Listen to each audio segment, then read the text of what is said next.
Mallacoota. Get up here, support the town, support the locals. They've had a tough couple of years up here. But look at this fishing. This is another probably 60 centimetre fish. It's definitely a female, and we're going to let her go. And off she goes. That's now, I think, four fish from 57 to, what was that one? You know, it's not always about catching big fish. We love to chase our big flatties that reel it in, but sometimes you just want to come out and get a feed of fish, or just go out there and enjoy fishing itself. We're just using these new Crocs flip shads today. And the really good thing about these flip shads, this one's been beat up. It's caught a few fish. It's been smashed by a tailor as well, but it's still good. I can still use this. But they've got quite a bit of width about them across the body there, and they've really got a good wobble, good side to side action. Even when they move slow, even on the drop, they get that going on. So they will catch those sort of smaller fish, but we've caught numerous good sized fish as well. So it's just a big enough profile that it will tempt a bigger fish as well. So we'll give it a few casts. This is the oink. They're 100 mil long, and they've been dynamite. So we're fishing about 4 meters. We're not really fishing an edge at the moment.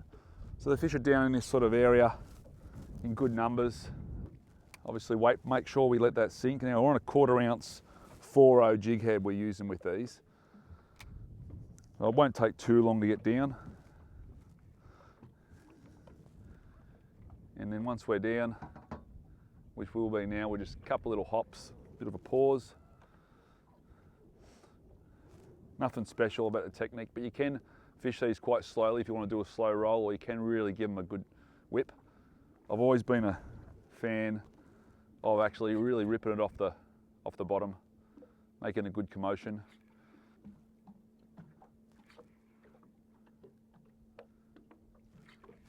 And there we go. So that's it. Does not feel like a real big one, but there you go. No, it's all right. So there's the fish. He's down that too.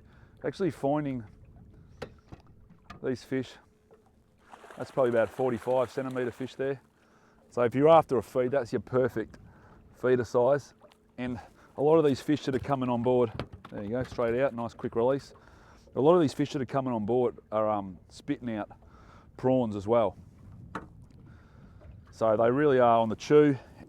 A lot of people shy away from these brighter colours, and they sort of fish a lot of naturals. And we fished natural colours for a long time, but we sort of remembered when we first started fishing, especially for flathead, that there was days we were using like bright oranges and bright pink lures and doing really well. And there was actually days when like we couldn't catch a fish on anything other than like one of those bright colours.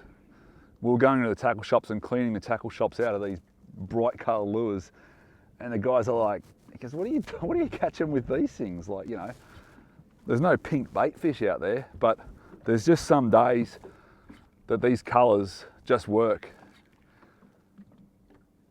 And some days when we've not really been able to catch like anything other than on these bright colours.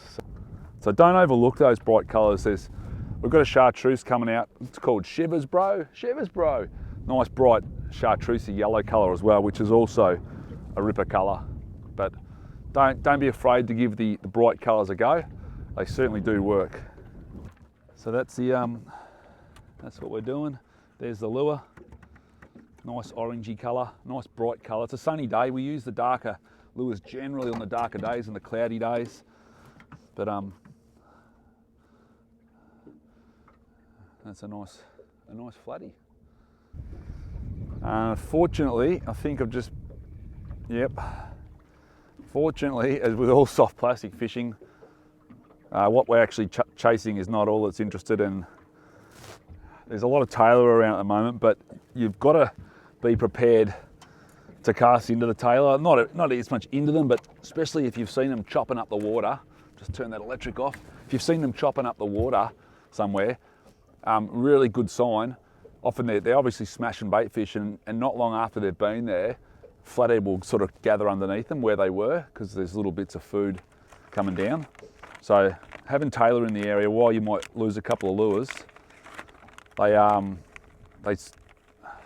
a sign that there's the fish you're targeting. So that's the Crocs, reeling Crocs flip shads. Loving this oink today. They are a pretty solid, hardy lure too. I mean, obviously tailor will rip anything apart, to be honest, but you know, we're catching multiple fish on the same tail. Sort of later in the afternoon, and we're just fishing with the Crocs flip shads, and not a bad fish.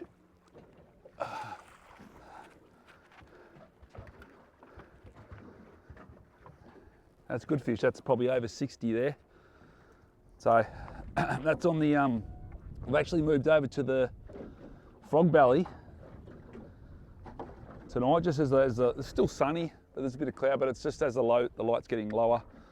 As we said before, we move on to the darker colours, and we've been getting a few fish this afternoon as we're heading on to the evening, and that's a real nice fish. All right, so that's the Crocs flip shad in the frog belly. Hook's just been a bit mangled there. The other good thing about these flip shads is they've got the, I'll just sort this fish out and I'll show you. We'll just check it on. It's oversized to keep here in, ouch, in Victoria. So yeah, it's just gone over the 60 centimetres there.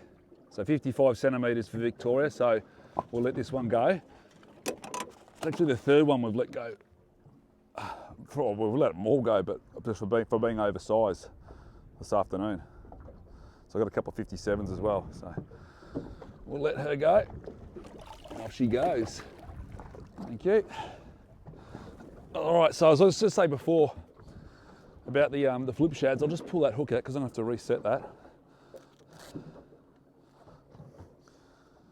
So the other good thing about them, we're talking about the width across the, just gives them that little bit more profile, but they've also got the split belly too. So if you want to fish them weedless, I don't need to where I'm fishing now. That one's been cut by a tailor as well, but got the split belly, so you can fish them with a weedless hook and fish them in amongst weeds and so on, cast them in a bit more heavy territory. So just hooked up again. I don't think this is a flathead.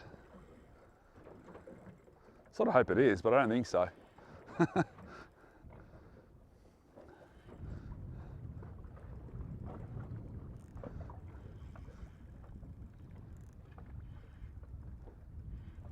Nah, it's not a flathead.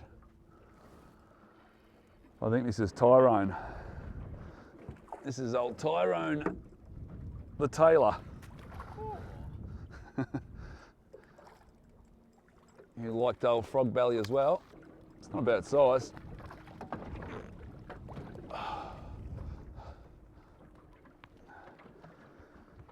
So yeah, it sort of hit, didn't hit like a flathead.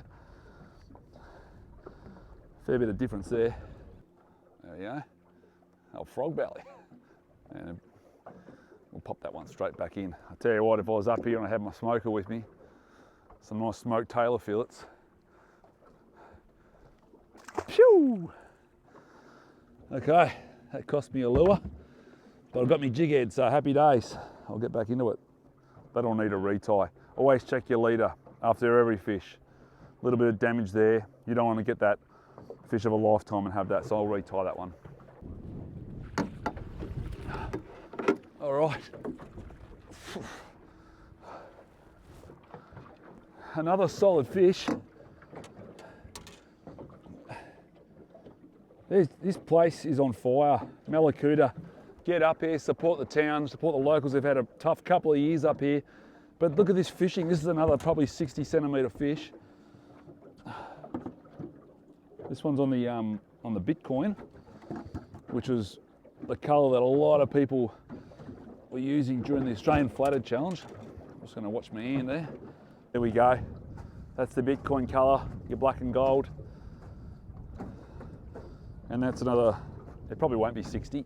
We'll have a quick look. It's definitely oversized.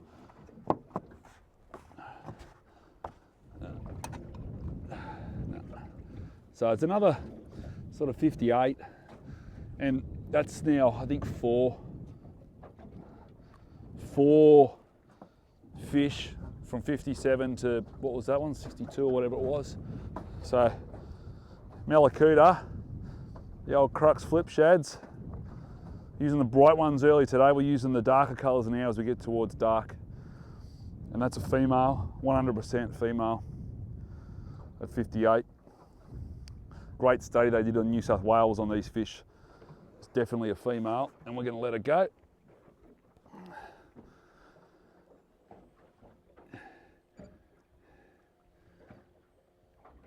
And off she goes.